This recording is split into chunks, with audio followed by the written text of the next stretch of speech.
But as long as you didn't allow it to explode to the point that it created the latest Great Depression, I'd be happy with that.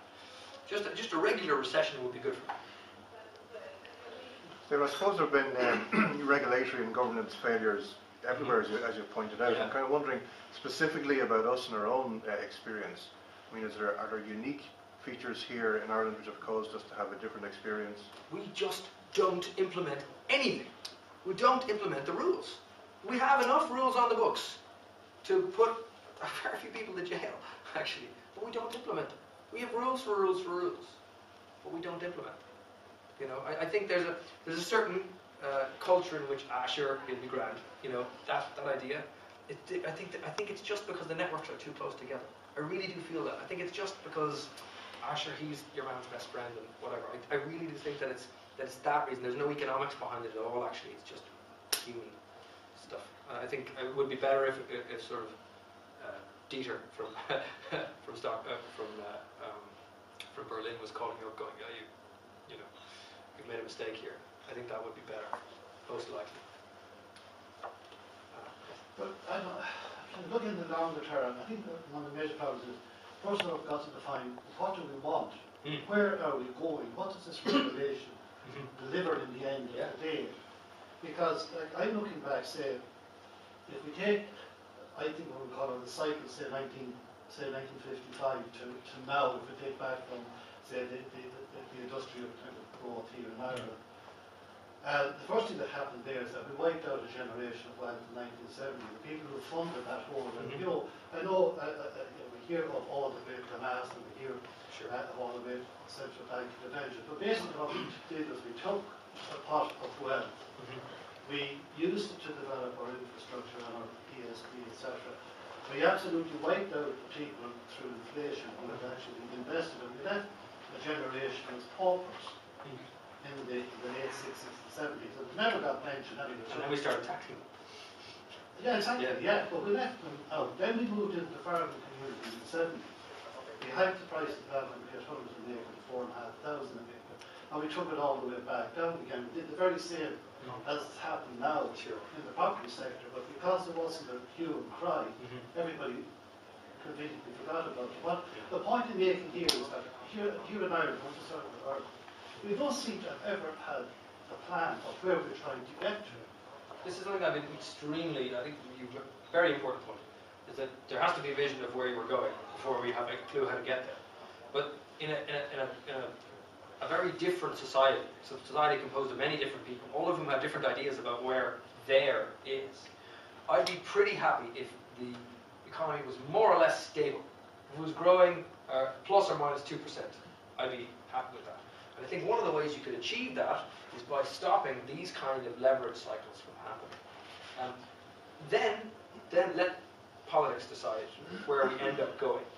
You know, I think power politics has a lot to do with where we are right now.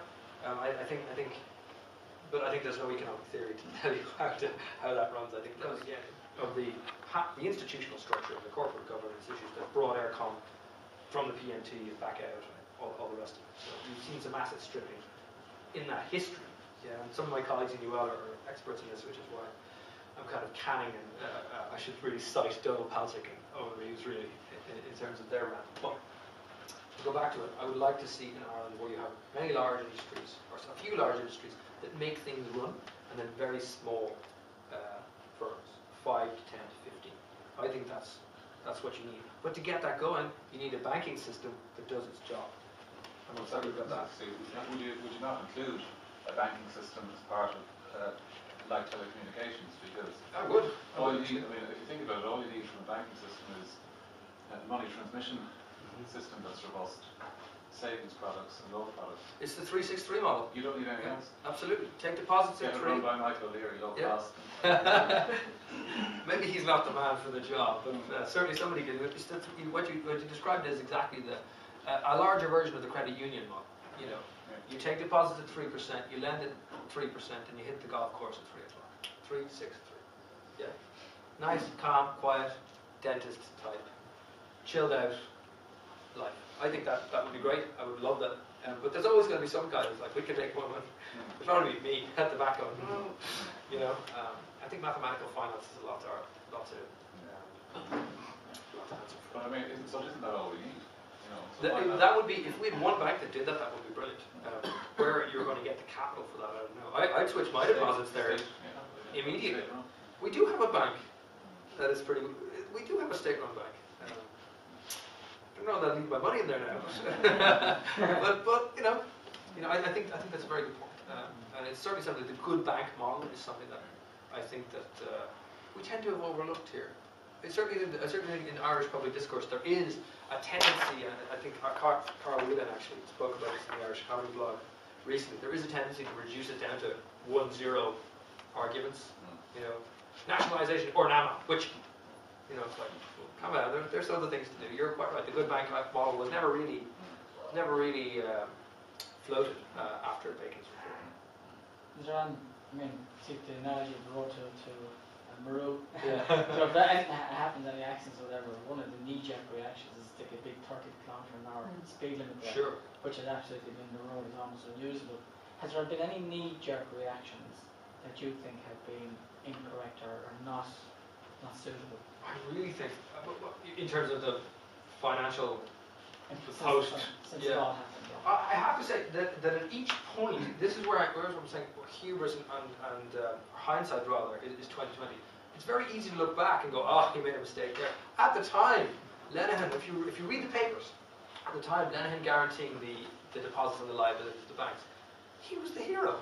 You could have put a red cape on the man's back and a big S. He was the hero, you know. Now, it took about a week for the press to realise, ooh, what happens if things go wrong here, right? It took about a week, but it was a solid week. So I think at the time, he made the right decision based on the information he had available to him. I think subsequently, the fact that there wasn't a large-scale, open debate on what should we do with these distressed assets, the fact that the Minister for Finance more or less went to one guy, Peter Bacon, and said, Dr. Bacon, make it all right again. That was a huge mistake. A huge mistake. You've got people from all over the world. Peter Bacon's a very smart guy, don't get me wrong, but he could be the smartest man in the world. He's only one guy. Yeah.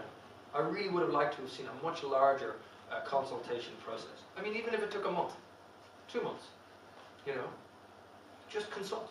Just give people time to get the options together, and maybe NAMA wouldn't have come about the way it is. Certainly wouldn't be the case that Michael Summers would be up in front of an Oireachtas committee going, you know, one more question, sorry. Regarding leverage, do you think rather than the state getting involved in trying to prevent leverage, that it would instead attack it from the side that it already has a role in via taxation? I mean, you talked about plumbers having 3 houses. Really, was our capital gains too low? Did it reward that kind of behaviour? Was land banking, it was almost provisioned with low rates, but also the absence of things like property tax. There was no utility being driven into the market. It actually rewarded people. It basically created a rent-taker system. So is the answer controlling leverage, or to control it via the tools that we already have, which is a tax system? I don't believe we have those tools. I don't think there's a government in Ireland in the last 80 years or in the next 80 years that's going to impose a property tax. I just don't think it's possible. I really don't. I mean, I think you'll see, oh yeah, you know, 200 euros on a rental accommodation and that sort of stuff. But I really don't think you'll see, oh well, we're to value your property tax the same way we do it in America. I mean, you know, it's a very cumbersome and very inefficient system. Like I called Vincent Munley from the High University wrote an article in the Irish Times about 8.5 months ago, talking about property taxes maybe not being the best move for us, because they're simply too hard to value. You're always going to end up stripping somebody of money that they would have had anyway. What if you want, like? But I think in principle it's a lovely idea. In practice, it's both politically infeasible and probably operationally not too doable either. Whether it's desirable from a theoretical point of view, yeah, of course it's desirable. I don't think you should have a government incentivized to produce a book, which is what we had. I don't think that's a good idea. Whether that's actually possible to deliver in the 21st century, given the constraints we already have in our financial system, I don't know. I mean, there is always the trade-off between domestic demand, which you're going to hammer with any tax, and actually slowing down financial economic activity you might deem undesirable. I certainly think if they grandfather it in